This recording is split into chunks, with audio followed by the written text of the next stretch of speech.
దీని తాలూకు గ్రావిటీ, దీని తాలూకు సీరియస్నెస్ నాకు అర్థమవుతుంది.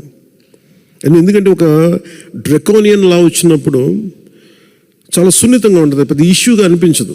అది అప్లై చేసే కొద్దీ దాని అప్లికేషన్ దాని తాలూకు మీరు ముందే సెన్స్ చేస్తూ ఉన్నారు.